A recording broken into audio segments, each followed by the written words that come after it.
Ya, teman-teman, aku tak fokus nang cahaya sang kegelapan gitu ya. Eh, Keyboardnya sih ana wong kayak iki. Coba nganggo G Mas, main G Mas. Mayor Mas. Ada ini lagu Eropa ya, tapi syairnya saya Indonesiakan.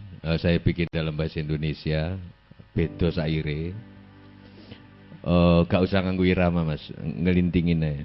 Jadi cerita tentang seorang ibu-ibu yang dongeng ke anaknya. Terdengar kisah ibunya bersenandung di beranda malam gelap gulita. Saat itu lagi gelap di rumahnya. Waktu kisah terhenti, ibu nyalakan lampu. Anak bilang, biarlah kisah terang jadi lampu. Kisah tentang warna-warni, ada yang putih dan yang kelabu. Menjelang usai ibunya bersenandung, beranda kembali gelap gulita. Jadi yang dimaksud kegelapan sama penanya tadi apa? Karena anak ini ketika ibunya mau berhenti mendongeng, mau nyalakan lampu, anaknya bilang, "Gak usah bu, biar kisah-kisah ibu saja yang menjadi cahayaku." Pertanyaan saya, apakah betul ada kegelapan itu? Saya beruntung malam ini ada Mas Agus Sunyoto, ini guru saya, hampir seluruh bukunya saya baca, buku beliau. Mulai dari Sastra Jendra Yuningrat tentang Kiai Gila, Kiai Sudrun, Suluk Syekh Abdul Jalil, 7 bab itu, Dajjal, data-datanya lengkap. Saya kadang-kadang malu sama beliau, wong desa kok ngene iki ya. Tenan. Ini menunjukkan bahwa wong desa, aku pernah sowan ke pondok pesantren ini, desa Malang tapi Malang Malang coret itu. Saya yang main internet, kak kabeh awakmu lak main internet, gampang golek data. Data-datanya kalah karo beliau. Nggak tahu dari mana. Saya Siti Jenar yang biasanya terus jadi anjing dari dipatahkan semuanya dengan data-data. Dia pernah pergi ke Baghdad, ke Gujarat dan lain sebagainya. Saya juga ketemu dengan Habib ini di Cak Nun, terus akhirnya saya lengket.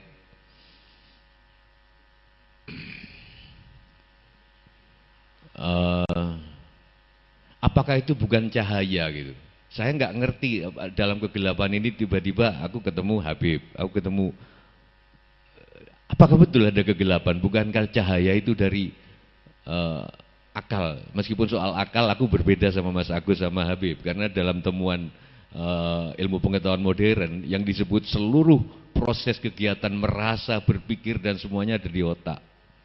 Sehingga saya berkata bahwa di badanmu ada segumpal daging, nggak tahu hadis apa Quran itu, yang kalau itu baik baiklah kamu, yang nggak tahu itu. Kan terjemahannya hati. Saya sekarang terjemahannya otak. Mungkin waktu itu belum berkembang ilmu kedokteran. Semua ngentot aja, rasa itu berlangsung di sini sebetulnya. Bercinta itu rasa cinta, rasa kangen semuanya di sini. Loh, ini temuan genetika modern loh. Dan yang namanya kitab Soro, kitab genom, lauh mahfudz, itu adanya di gen kita. Di dalam gen kita itu ditemukan terjadi banyak DNA informasi bahwa kamu sukanya sama cewek yang baunya kayak gini. Begitu ada cewek bau kayak gitu, kamu set, genetik sudah. Jadi saya terjemahannya gitu. Mungkin yang disebut malam ini adalah saya setuju Cak Nun, murid saya itu, bahwa terjadi kesalahan fakultas. Dunia ini kan universe ini, alam semesta ini diminiaturkan jadi universitas, ya kan? Sebenarnya itu artinya universe. Kalau Miss Universe itu berarti kangen semesta. Kangen semesta. Jadi ini ono pupu, ono susu, ono Miss Universe, kangen semesta. Miss Universe kan, Miss Universe. I miss universe, I miss you, I miss universe. Nah, aku lali nih ngomongnya. Aku ngomong apa? Ya, topiknya apa Jeres? Nah, menurut Cak Nun, kesalahannya menurut muridku ini sebenarnya dari aku sih. Fakultas psikologi, fakultas kedokteran, fakultas filsafat, fakultas biologi dianggap sebagai kamar untuk mengenal universe. Jadi kalau kita mau bikin masjid itu kan ada miniaturnya kan. Nah, itu universitas. Sebenarnya universe ini. Yang betul menurut Cak Nun, fakultas itu anggaplah sebagai pintu masuk. Jadi nek awakmu sakjane sinau kedokteran, kowe ya mengenal Tuhan dari situ. Sinau filsafat ya ketemu Tuhan, sinau hukum ketemu Tuhan, mestine ngono. Karena kan ini ayat-ayat apa jenenge nang jobone Al-Qur'an kaunia. Jadi ketika kita itu dijajah sama Belanda, dijajah sama Amerika sekarang, jangan-jangan ya dugaanku, mereka lebih membaca Al-Qur'an. Loh iya, Al-Quran yang nggak tertulis di teks, tapi belajar tentang atom, belajar tentang itu, membaca ayat-ayat Tuhan jadi senjata. Kita keok lawan senjata. Sekarang tentara marinir Amerika 25.000 sudah di Darwin. Ngarep lapo gue. Sebagian sudah di Thailand. Loh Papua dikontrol sama Darwin. Jadi jangan-jangan kita sekarang yang disebut pengajian itu mesti ini sinau kedokteran, sinau pertanian, karena Gusti Allah kan nggak ada kan wong kan. Jadi misalnya aku, kowe sinau apa ae bakal ketemu aku.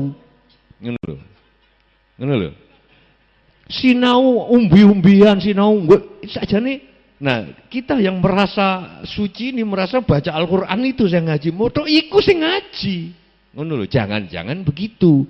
Nah, kalau kita selama ini cuma baca Al-Qur'an sebagai teks, masuklah kita ke zaman kegelapan, mungkin. Karena kalau menurut buku beliau, Al-Qur'an iki wis nang kene. Tapi ada hijab-hijab, sehingga perlu teks Al-Qur'an. Ditemokno nek kene gak padha karo iki, berarti kene sik terhijab kesombongan, riak dan jane wis nang kene Al-Qur'an iki. Nggih. Iya, wong iki muridku kok. Ono istilahnya Al-Qur'an yang di sini sama Al-Qur'an yang teks ada istilahnya di buku Sastra Jendra Yuningrat. Jane sakjane awake dhewe mung nemokno kenapa kok kita baca? Karena di sini ada hijab-hijab. Ada debu-debu yang tergantung kebiasaan itu kata beliau. Biasa goro, biar enggak ketoro sehari goro, 2 hari goro, 3 hari. Biasanya sing goro-goro kan bojone akeh. Soalnya kudu. Aku iki anggar ketemu beliau mesti bojoku sing sitok iki nesu-nesu terus gitu. Dadi aku SMS-an gak sopan, aku ngerti nek gak sopan tapi nesu terus iki. Oh, ada aura apa di beliau? Anggar ketemu dhek. Mesti ngajak padu. Tadi Mas Agus ngomong tuh, aku ngerti gak sopan gitu. Iku bojoku. Nggak tahu. Mungkin pembawa sial Mas Agus ya. Ngono. Nah, terus saya ke soal kegelapan. Jadi kok nggak ada kegelapan bagi aku loh. Karena nek kene peteng ini, ndedet kok ngene lelimengan kene sing nerangno iki dongeng. Dongeng. Kisah tentang warna-warni, ada yang putih dan yang kelabu. Menjelang usai ibunya bersenandung. Nadanya betul. Coba G Mas. Kisah tentang warna-warni. Ini peteng ya? Ini warna-warni. Ada yang putih dan yang kelabu. Menjelang usai ibunya bersenandung, beranda kembali. Mlebu sik Mas, sik. Gelap gulita baru kia. Kok ono ya sing peteng ya? Mungkin menurut istilahnya Habib tadi yang karena dicahayai akal. Jadi kalau sampean tadi bilang ada kegelapan seperti itu, mana yang lebih utama? Sekarang kegelapan enggak di Indonesia ini? Wong nek arep dadi anggota DPR mesti masang titel. Mongko kehidupan ini luas, jadi anggota DPR itu luas cakupannya, enggak ono sekolahane. Bondone intuisi seperti yang Mas Agus tadi bilang, di atas akal itu intuisi. Tapi kenapa kok arep dadi anggota DPR kok doktor, insinyur, haji? Coba ya. Padahal tak kasih tahu teman-teman, S1 itu kalau lapangan bola itu ibarat lapangan bola, itu S1. Luas tapi nanggung. Tapi luas lapangan bola. Iku S1. Mongko kehidupan itu di luar lapangan bola lebih luas lagi.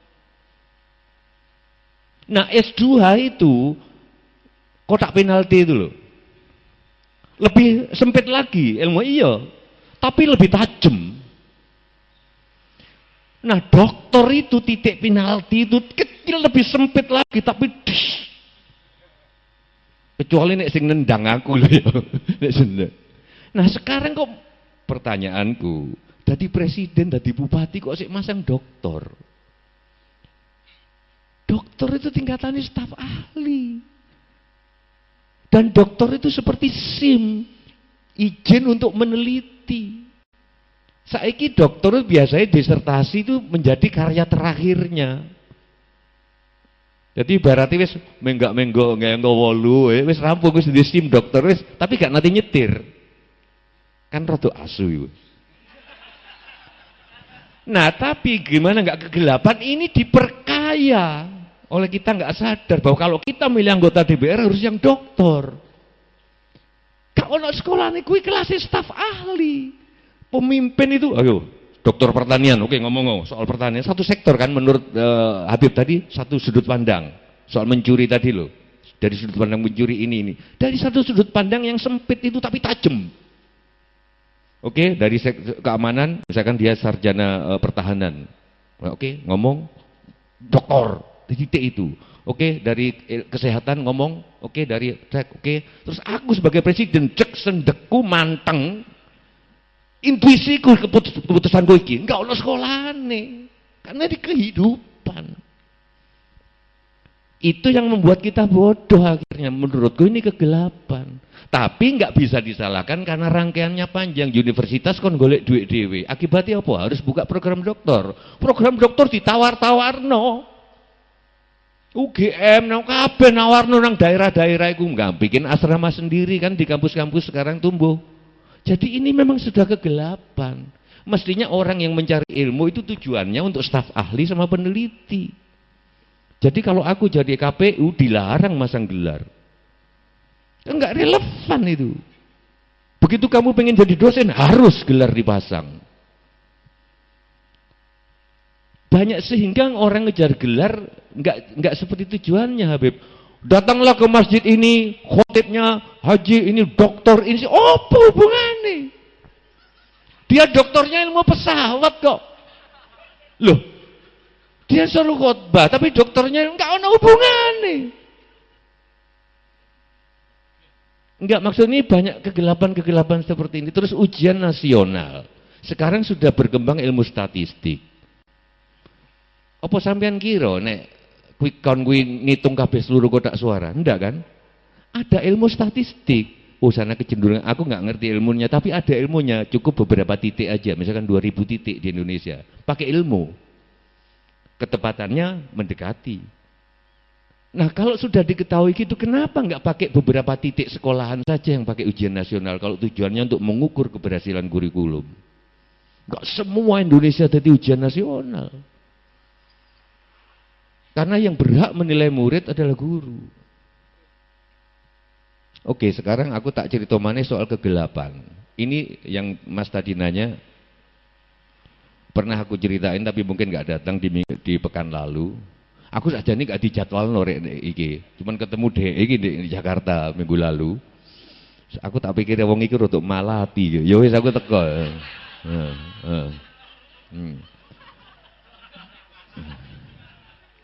Aku ukuranku nek kekancan iku ukuranku bojoku. Nek bojoku cocok itu berarti malati. Bojoku cocok karo dhek. Mas coba tak nganggo gending. Ini tentang kupu-kupu. Ayo.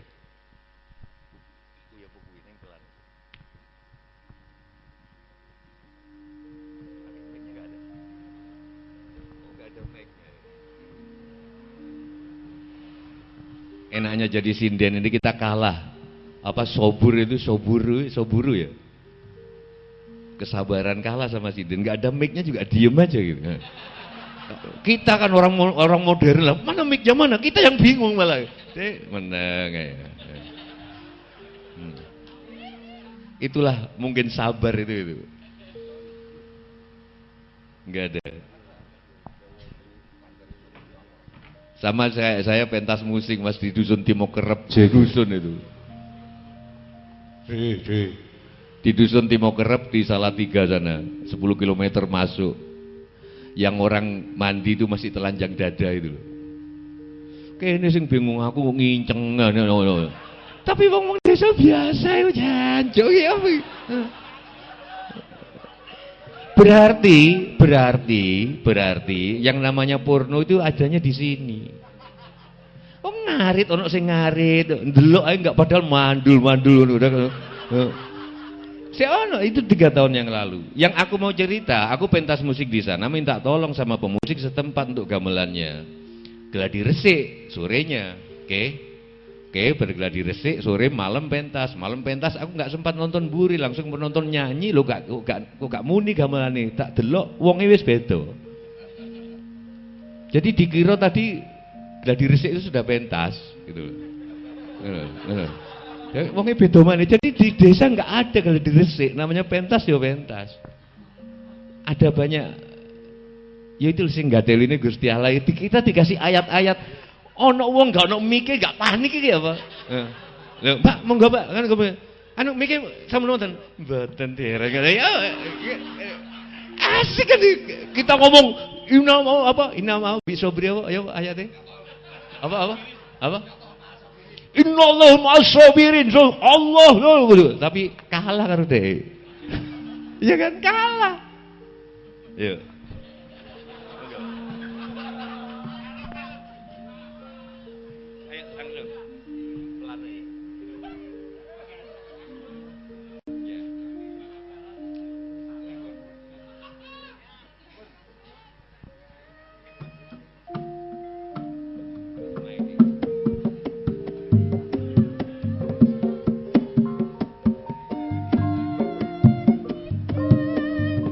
Kupu-kupu.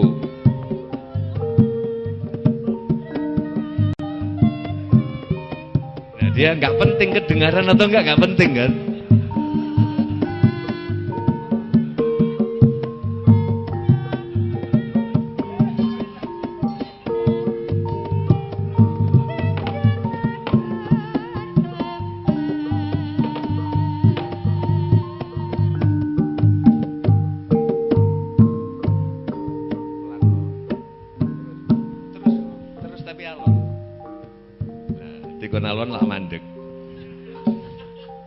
Maksudku aku tak cerita diringi ning pelan mawon, ning langsang mawon.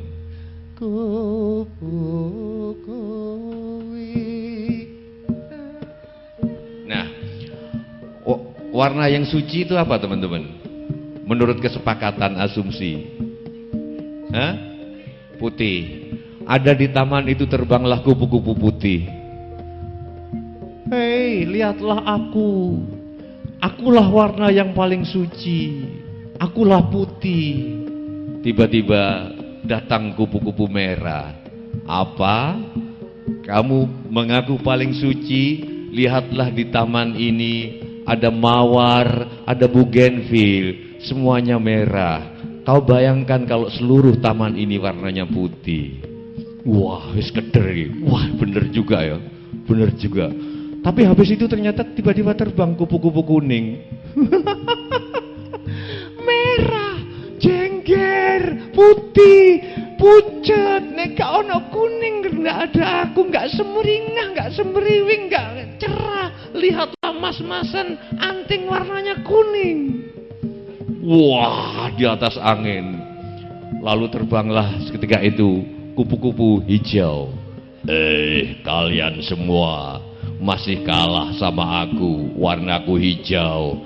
Kalau memang putih, kuning dan merah penting, maka kamu akan lebih luas dari warna hijau. Lihatlah sawah-sawah warnanya hijau, gunung kalau didekati hijau, ladang semuanya hijau, hutan-hutan hijau.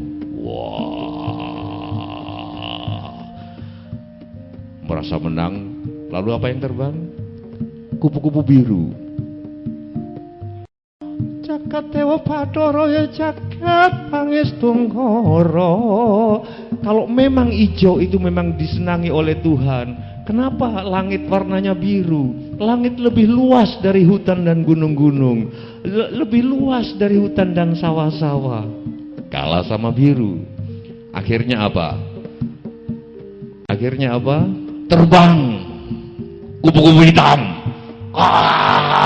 Buat semuanya jadi hitam dan dengarlah, kalian boleh sombong. Putih, kau merasa suci, sombong. Oke, kuning, kau memberikan perempuan menjadi indah, mas-masan, semuanya warnanya putih. Gigi orang Madura juga emas. Oke, merah, kamu mentang-mentang lipstiknya Agnes Monica nggak berwarna merah. Oke, semuanya lihatlah, aku hitam. Adakah yang lebih luas dari kegelapan ketika malam? Aku semesta ini gelap. Itu jawabanku. Apakah kegelapan lebih penting dari cahaya? Maka ada temanku yang ngasih tahu bahwa Rahwana sebetulnya adalah lambang kegelapan yang melindungi segenap warna. Kalau kita melukis tanpa kegelapan, tanpa melukis hidung, tanpa dikasih gelap-gelap di sisi, enggak. Siapa perempuan yang enggak pakai celak? Siapa yang enggak pakai eyeshadow? Siapa yang, saya pikir Habib ini kalau seluruh badannya kayak warna rambutnya kuning semua juga enggak menarik kan? Ada hitamnya, ada putih di giginya, ada. Jadi, tapi kegelapan yang mana? Gitu loh maksud saya. Kegelapan yang mana? Kegelapan dalam arti cahaya. Kalau kegelapan dalam arti cahaya, semuanya kalah luas dengan cahaya gelap itu. Tetapi kalau cahaya itu ada di sini, saya kira kok nggak ada yang gelap, Bib? Itu saja jawabanku. Iya, menarik sekali.